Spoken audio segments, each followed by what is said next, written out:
আরেকটি রাজনৈতিক দল রয়েছে যারা আজকের দিন পর্যন্ত তাদের কোনো ভিশন নেই। তাদের একটি মাত্র ভিশন, ইসলামের মাধ্যমে মুসলিমদের মাঝে বিভক্তি তৈরি করা। আর তাদের কোনো ভিশন নেই। তারা বলে না নারীদের জন্য তাদের ভিশন কি, এই 18 কোটি 20 কোটি জনগণের জন্য কিভাবে সুশাসন কায়েম করবে, কিভাবে তাদের ভাগ্যের উন্নয়ন করবে। যারা নিম্ন আয়ের জনগণ রয়েছে, সাধারণ জনগণ রয়েছে, তাদের জন্য তাদের ভিশন কি, এ বিষয়ে তাদের স্পষ্টভাবে আজ অবধি বলতে পারে না।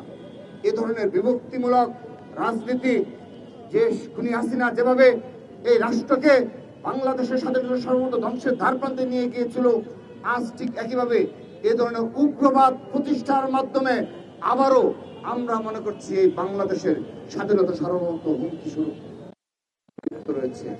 আমরা তাদেরকে আপনারা অপরাজনীতিকে ফিরে আসুন।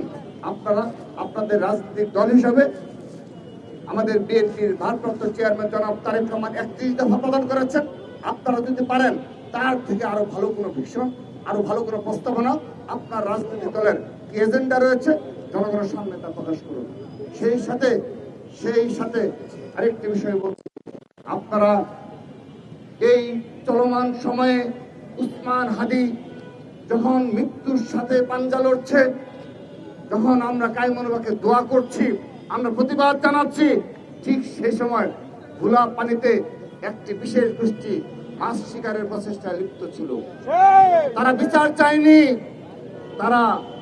আমি স্পষ্টভাবে বলছি, এই ডাকসুর কিছু নেতৃবৃন্দ, এই রাকসুর কিছু নেতৃবৃন্দ, এমনকি দেখা গেল যে জাহাঙ্গীরনগর বিশ্ববিদ্যালয়ের ছাত্র শিবিরের নেতৃবৃন্দ, চট্টগ্রাম বিশ্ববিদ্যালয়ের ছাত্র শিবিরের নেতৃবৃন্দ, তারা প্রতিটি দিন এক জন প্ল্যান ওয়াইজ তারা প্রপাগান্ডা ছড়িয়েছে। সর্বশেষ গতকাল শহীদ উসমান হাদির কবর নিয়ে তারা এখানে প্রপাগান্ডা চালালো। এদের কি ধরনের বিচার হওয়া উচিত, এগুলো ইনশাআল্লাহ বাংলাদেশে একদিন হবে ইনশাআল্লাহ। আপনারা দেখেছেন বিদেশে কয়েকজন তাদের গুরু রয়েছে, এই বিশেষ ধর্মান্ধ গোষ্ঠীর কয়েকজন গুরু বিদেশে বসবাস করে। তাদের প্ররোচনায় প্রথম আলো এবং ডেইলি স্টারে মব ক্রিয়েট করা হয়েছে। বাংলাদেশের বিভিন্ন জেলায় হামলা চালানো হয়েছে।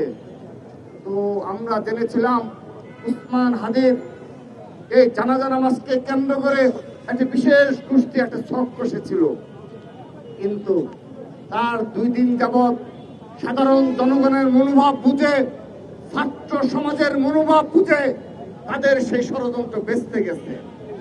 তারা সেই দুঃসাহস করেনি, তারা সেই প্রপাগান্ডা অব্যাহত প্রপাগান্ডা এবং এর মাধ্যমেও তারা সফল হয়নি।